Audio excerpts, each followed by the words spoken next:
अनेकांच्या मनात प्रश्न असतो की मृत व्यक्तींचे फोटो घरात नक्की कोणत्या भिंतीवर लावायला हवेत, कोणत्या दिशेच्या भिंतीवर लावायला हवेत, घरात लावावे की नाही लावावे, याच सगळ्या प्रश्नांची उत्तरं आजच्या व्हिडिओत अगदी थोडक्यात देण्याचा प्रयत्न करणार आहोत. अनेकदा आपण अतोनात परिश्रम करतो पण पदरी यश पडत नाही. घरात विनाकारण वाद होतात, पैशाची ओढाताण होते किंवा एक अनामिक नकारात्मकता सतत जाणवते. वास्तुशास्त्र ज्योतिषशास्त्रानुसार यामागे कारण पितृदोष असल्याचं सांगितलं जातं. मंडळी लक्षात घ्या, पितृदोष म्हणजे कोणताही शाप नाहीये, आपल्या आणि आपल्या पूर्वजांमधील ऊर्जेच्या प्रवाहात आलेला अडथळा. जेव्हा हा संबंध कमकुवत होतो तेव्हा जीवनातील स्थैर्य ढासाळू लागतं. ज्या घरात पूर्वजांचा सन्मान होतो तिथेच देवताही प्रसन्न होतात असं म्हटलं जातं. वास्तुशास्त्रानुसार दक्षिण दिशा ही यमाची दिशा आणि पितरांची दिशा मानली जाते. पूर्वज याच दिशेतून आपल्या जीवनात प्रवेश करतात. जर घराची दक्षिण दिशा दूषित असेल किंवा तिथे पितरांचा योग्य सन्मान नसेल तर वास्तूचे संतुलन बिघडते. पितृदोषाला पितृ आशीर्वादात बदलण्याचा सर्वात सोपा मार्ग म्हणजे घराच्या दक्षिण भिंतीवर पूर्वजांची प्रतिमा लावणे, अर्थात फोटो लावणे. हे केवळ फोटो लावणे इतकंच मर्यादित नसून एक पवित्र ऊर्जा केंद्र निर्माण करणं आहे.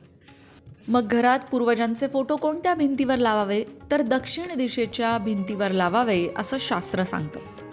दक्षिण दिशेला तुम्हाला फोटो लावणं शक्य नसेल तर दुसराही एक पर्याय आहे, तो म्हणजे पश्चिम दिशा. दक्षिण दिशा उपलब्ध नसल्यास हा दुसरा पर्याय तुम्ही निवडू शकता. पण काही दिशा मात्र अशा आहेत ज्या दिशेला पूर्वजांचे फोटो किंवा मृत व्यक्तींचे फोटो अजिबात लावू नये. त्यापैकी एक दिशा म्हणजे ईशान्य दिशा, अर्थात उत्तर आणि पूर्व यांच्या मधला कोपरा. ही देवतांची दिशा असते, इथे पितरांचे फोटो लावू नये. अनेक जण देवघरात पितरांचे फोटो ठेवतात, पूर्वजांचे फोटो ठेवतात. हे अत्यंत चुकीचं आहे. देवघरामध्ये पूर्वजांचे फोटो असू नयेत किंवा देवतांच्या मूर्तीसमोर सुद्धा कधीही पूर्वजांचे फोटो नसावेत. तुमची झोपण्याची जी खोली असेल किंवा स्वयंपाकघर असेल तिथे सुद्धा पूर्वजांचे किंवा पितरांचे फोटो लावणं टाळावं. आता काही जण काय करतात की मृत व्यक्तींचे फोटो, जे त्यांचे आई वडील असतील, सासू सासरे असतील किंवा आणखीन कोणी असतील, त्यांच्याबद्दल मनात प्रेम असतं, आदरभावना असते, मान्य. पण मृत व्यक्तींचे फोटो हे आदरासाठी असतात, पूजेसाठी नाही. त्यामुळे त्यांची पूजा केली जात नाही. त्यांना देवाप्रमाणे रोज धूप दीप लावणं गरजेचं नाही. हो, पण अमावस्या असेल किंवा पितरांची जी तिथी आहे त्या तिथीला, तसंच पितृपक्षात सुद्धा श्राद्ध पक्ष करणं गरजेचं आहे. श्राद्ध तर्पण करणं गरजेचं आहे. त्यामुळे पितरांचे आशीर्वाद मिळतात आणि पितृदोषही दूर होतो. फोटो लावताना मनात श्रद्धेचा भाव ठेवा. कुटुंबाच्या सुखशांतीसाठी कळकळीने आशीर्वाद मागा. आता हा बदल केल्याने नक्की काय लाभ मिळतात? पितृदोष दूर झाला की घरातलं वातावरण हलकं आणि सकारात्मक होईल. कुटुंबातील सदस्यांमध्ये एकमेकांमध्ये प्रेम वाढतं, सलोखा वाढतो. बऱ्याच काळापासून रखडलेली अडलेली कामही मार्गी लागतात. सगळ्यात महत्त्वाचं म्हणजे मनःशांतीचा लाभ होतो, दैवी संरक्षणाची जाणीवही होते.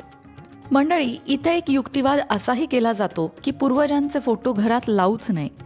पूर्वज गेले ते त्यांच्या मार्गाने त्यांना जाऊ द्यावं, त्यांना कुठल्याही प्रकारे अडकवून ठेवण्याचा प्रयत्न करू नये. हाही एक युक्तिवाद केला जातो.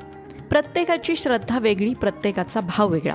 पण जर तुम्हाला आठवण म्हणून तुमच्या पूर्वजांचे फोटो घरात लावायचे असतील तर त्यासाठी कोणत्या दिशा हव्या हे आपण पाहिलं. पण ते तुम्ही नाही लावले म्हणून तुम्हाला पितृदोष होईल असं अजिबात नाही.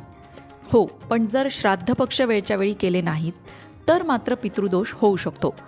पितरांचं जे कार्य आहे, ज्याला श्राद्ध पक्ष म्हटलं जातं, तर्पण विधी केले जातात, या कार्याला अनन्यसाधारण असं महत्त्व आहे. वेळच्या वेळी ते करणं, पितरांच्या तिथीला त्या गोष्टी करणं महत्त्वाचं आहे. आणि श्राद्ध म्हणजेच श्रद्धा ठेवून या गोष्टी करणं अत्यंत गरजेचं आहे.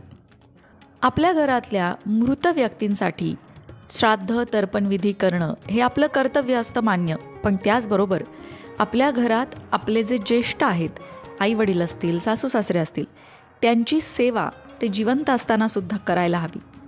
मातृदेवो भव, पितृदेवो भव असं आपल्याला शिकवलं जातं आणि म्हणून आपलं प्रथम कर्तव्य आहे की आपण आपल्या आईवडिलांची सेवा ते आपल्यासोबत असताना सुद्धा करायलाच हवी. मंडळी, वास्तुशास्त्र, ज्योतिषशास्त्र, अंकशास्त्र यासारख्या विषयांवर तुमच्या मनात काही शंका असतील तर त्या कमेंट बॉक्समध्ये नक्की विचारा. तुमच्या प्रश्नांची उत्तरं घेऊन येण्याचा प्रयत्न आम्ही नक्कीच करू.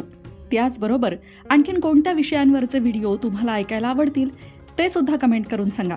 म्हणजे तुम्हाला हव्या असणाऱ्या विषयांवर सुद्धा व्हिडिओ घेऊन आम्ही येऊ. ज्योतिषशास्त्र, अंकशास्त्र, वास्तुशास्त्र यांसारख्या विषयांवरचं योग्य मार्गदर्शन तुमच्यापर्यंत पोहोचवण्याचा आमचा हा प्रयत्न आहे. तेव्हा तुमच्या शंका कमेंट बॉक्समध्ये नक्की विचारा. अशाच प्रकारच्या माहितीपूर्ण व्हिडिओंसाठी लोकमत भक्ती चॅनलला सबस्क्राईब करा आणि बेल आयकॉनवर सुद्धा क्लिक करा. म्हणजे आमच्या नवनवीन व्हिडिओचं नोटिफिकेशन तुम्हाला मिळत राहील.